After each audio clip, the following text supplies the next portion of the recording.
Slew of housing numbers in 2014 have come in soft. Here to talk about why that's happening is Jeff Taylor of Digital Risk. Jeff, thanks for being here. Thank you for having me. Jeff, is this only weather related? It's really not. If you go back to 2007 when the market started to crash, the biggest thing that we lost was the labor force to actually go ahead and build these new houses. So what we're seeing right now in the slow housing market is the lack of labor. Yeah, and I'm wondering, when you want to get into the weeds of why we're seeing, some numbers beat and other numbers come in a little bit weak, what are those weeds?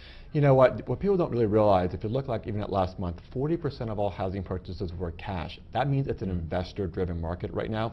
So what we have to be able to do is bring the consumers back to be driving the purchase market. The challenges we have, though, is some of the new regulations that have come into place. A lot of these first-time home buyers have to have a 43% debt-to-income ratio, so they're not qualifying and they're choosing to rent right now. So let's turn to the home improvement companies like Lowe's and Home Depot. Does this mean then that they're going to suffer? You know what? I don't think so.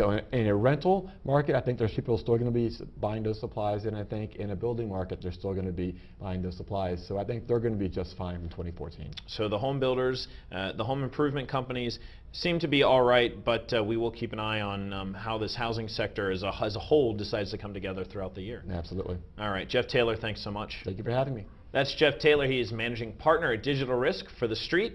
I'm Deaux.